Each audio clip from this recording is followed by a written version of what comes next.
Hi, I'm Elaine Halligan from the Parent Practice, and I'm going to share with you how to deal with a situation when your child does not want to tidy up. Have you ever found yourself despairing after a play date at all the mess in the playroom? The toys are everywhere. We want our kids to take responsibility for their possessions and to understand that we're not there to pick up after them all the time.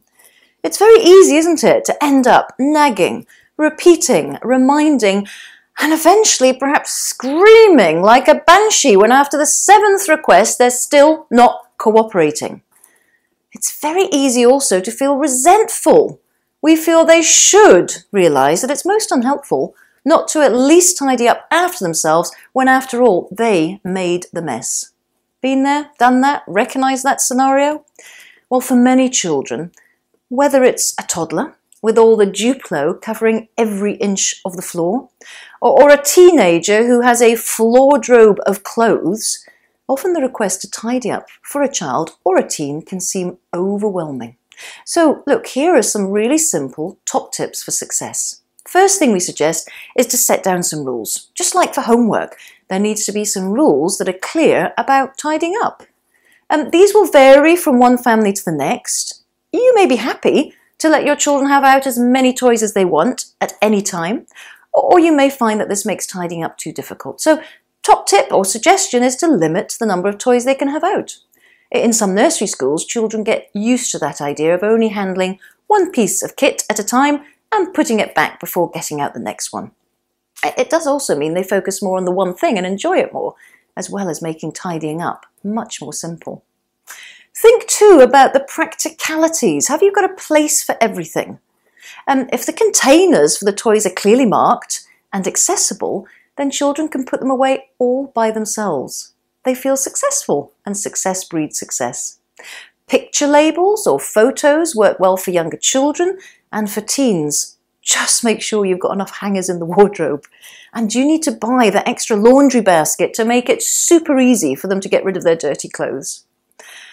Break tasks down. If there is a big mess, break the task down into small steps, what we call it as munchable chunks, by identifying the different jobs to be done. So the Lego needs to go into its box, the books goes on the shelf, dressing up clothes back in their basket, and the DVDs in the rack. Maybe set a time for how long to spend tidying up in one session, and do come back to the task later so it's not too daunting.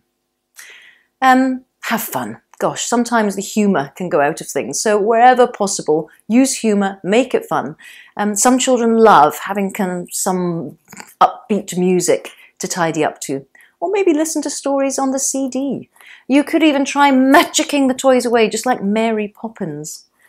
Sometimes I know it's not possible to make it all fun, in which case you need to empathise. You can also use a timer to see how quickly everyone can tidy up, but really be careful about avoiding pitting siblings against each other. This can cause sibling rivalry. Your presence there as mum and dad will also make it easier, and will show them that you're serious about the instruction and ensure the job is done thoroughly. And of course, you can descriptively praise every step in the right direction. Using rewards and consequences is also a great idea. Time spent tidying up is always followed by something nice. Is it TV, a DVD, a story, or a bath? And if there are things that really motivate your children, ask them. And if it hasn't been done, the reward has not been earned. Another top tip for you is to be there. Very often we give an instruction and then walk away. The presence of you, the parent, will make it easier, and it will show your children you're really serious about the instruction and the job is going to get done. Be honest, how often do we give instructions, leave the room only to come back 10 minutes later to find nothing has been done? They may be reluctant to tidy up, and this is where we need to empathise. Name it to tame it. I can see you really don't feel like tidying up just now. Tidying up can seem boring sometimes, and you probably like to continue playing.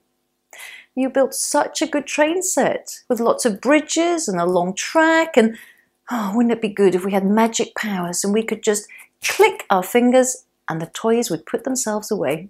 I bet you'd like to be like Dash from The Incredibles and race through the tidying up at top speed. So there we are, lots of top tips for getting children to tidy their toys. Keep developing your parenting practice. And if you're doing one of our courses, either online in the Positive Parenting Academy or face-to-face, take a look at Module 6, Encouraging Independence and Getting Your Kids into Good Habits for Life. Really hope you found this useful.